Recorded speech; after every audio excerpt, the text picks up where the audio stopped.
All right, greetings, class, and welcome to week number 8. That is right, week number 8 of your 9407 class, which is your Intellectual Freedom in its Discontents class. As always, I'm your professor, Dr. Jace K. Alston, and we are looking at another shorter check-in video this week because, well, I don't know. There's no particular reason. We're just going to have a shorter one this week. So we are looking at below 20 minutes this week, and if you speed it up, it will be even more below 20 minutes. But let's go ahead and, well, let's go ahead and get into it with that state of the course update. First of all, everything is looking good as far as I'm concerned when it comes to your discussion board posts, okay? So I am very, very happy with what I'm seeing. I'm still happy with what I'm seeing. I saw a lot of exchange last week. I will actually be reading closer and getting those grades in soon. But yes, I did a little sort of glance over, I should say, and there was a lot of interaction between y'all and the type of stuff that I like. So keep that up. Also, if I'm just kind of struggling to talk, I've mentioned this in classes before for those of you who have had me in fall classes before. Since I've moved to Kansas City, every single either late September or October, I end up getting really bad allergies. I think it's ragweed, because we don't really, I think that's the late September / October plant that's an allergen here in Metro Kansas City. And I don't know how prominent ragweed is back in the Carolinas where I'm from. But yeah, so I'm in the midst of my allergy time here. This is my allergy time of the year. And so, so that's why I'm kind of struggling a little bit for breath, and I'm a little off as far as being organized here. But anyway, all right, so outside of that, we are continuing with the book ban content. I told you all that that was a 2-week module because it is something that is happening very strongly in our society today. And next week, we're going to be talking about intellectual freedom in juveniles, which is also tied to the book ban fiasco that we're seeing right now. In the midst of it all, in about, let's see how long this is, in about 2 weeks, yes, 2 weeks, your banned or challenged book report is going to be due. So let's actually go over to that really quickly and just take a look. So again, you have this prompt here. Okay, and then you also do have a, let me scroll down really quick. You do have a nice example. If you need a sample post, you do have a sample post from Jim Rich. And so if you're totally lost and don't know what to do, go ahead and kind of look at this. But you don't have to follow the sample. I mentioned this before. I'll mention it again. You don't have to follow the sample. You can let your creative juices flow if you like to. But what I want you all to do with this assignment is write something that would be kind of similar, I would say, to a blog post. Write something that your classmates wouldn't mind reading. Because what's going to happen is once they've all been turned in, I'm going to send an announcement out or say in the check-in video, okay, all of the banned book reports have been turned in. So now if you want to learn more about these titles, and it may be beneficial to learn more about these titles because this is a way that you can start conversations, for instance, with other librarians where you work or other librarians at conferences or things like that, talking about banned books and that sort of thing. So to inform yourselves, this is sort of peer learning. And so you can read the submissions of your classmates. That's why this has been a discussion board post. And so hopefully that will make you more enlightened and more informed on these particular banned book titles. So you got that. Also, another thing that we've got going on is we will have a sync session on October the 24th, so after you turn that in, and we will be discussing library neutrality at that time. Aside from that, there is really nothing that you all need to be aware of. You can continue just looking for the announcements as they come, and if you have any questions, just reach out to me. It's pretty much that simple, and yeah, so from there, let's talk a little bit more about banned books, but we're going to talk about something just a little... I'm going to go in a different direction, so give me one moment. All right, and so this is what I want to say about banned books this time around, and it is going to be a little more politically charged than what I said last week, and it's going to show my own biases. But at the same time, I think it is worth noting because at least right now, this hasn't always been the case in librarianship, and it's not necessarily always going to be the case in librarianship. But at least for right now, The louder voices that are really driving policy and really being influencers within the library science field are people who are leftists by nature. And that kind of makes sense because librarianship, former ALA president Jim Neal once said that librarianship is inherently social justice work. And I can kind of see where he's coming from with that. I don't necessarily fully agree, but I see where he's coming from.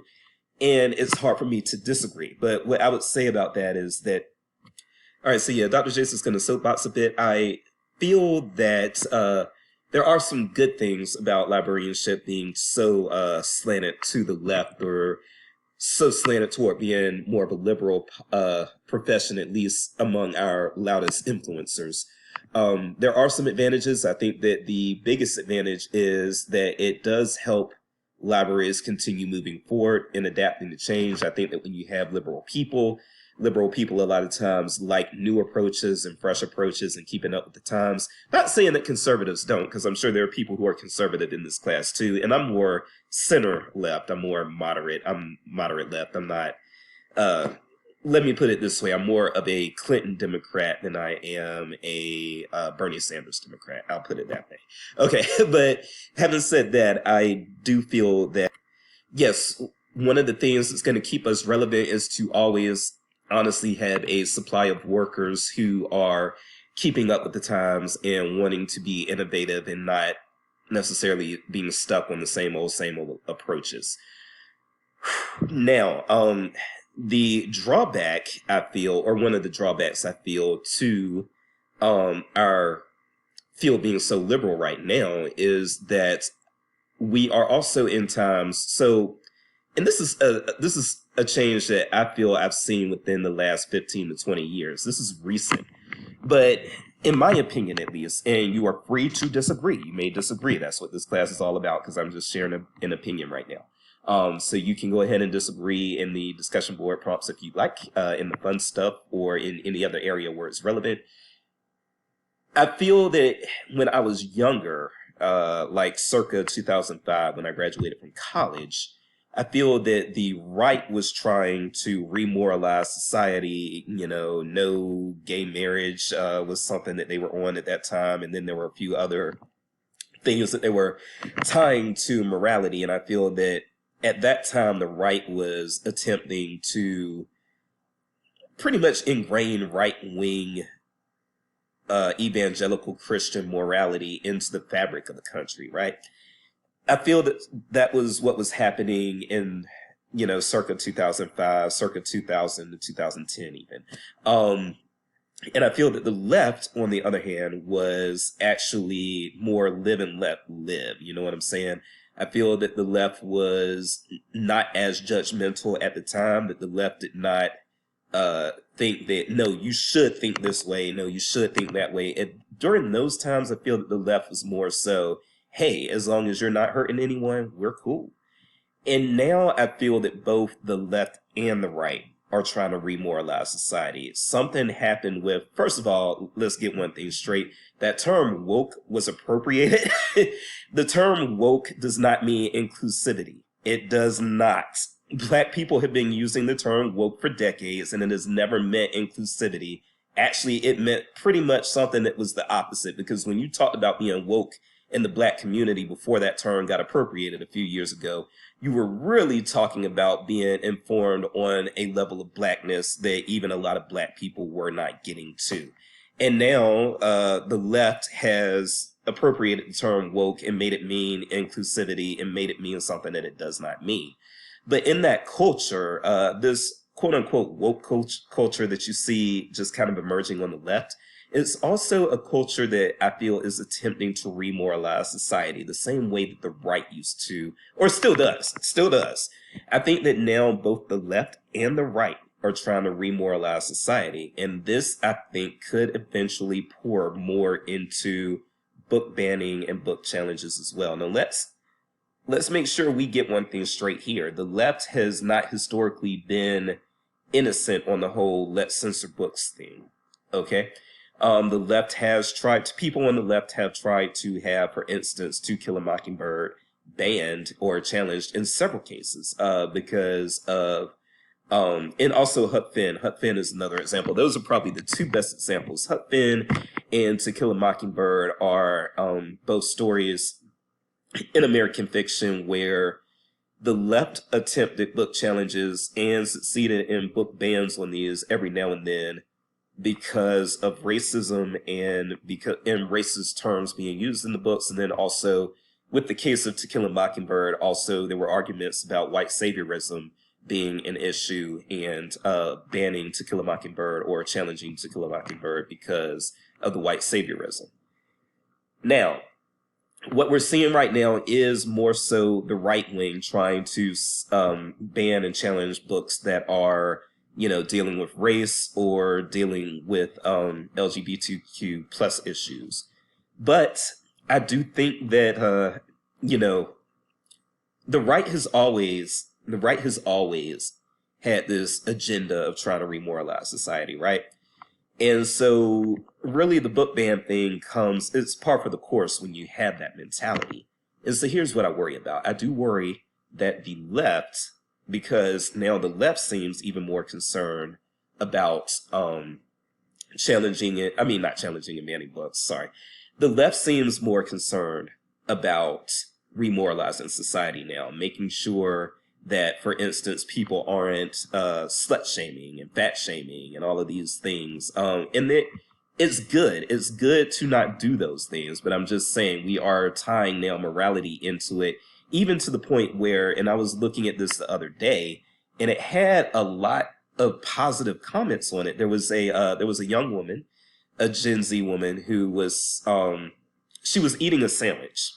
And while she was eating this sandwich, she was talking about how if you go to the gym to, what was she saying exactly? I'm going to go back.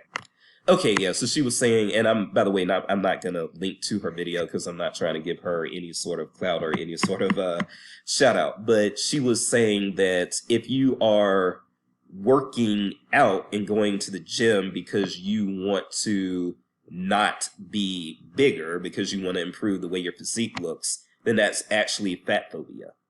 And it could be right, but the issue that I have with that is we can't be policing people's thoughts to that level, right?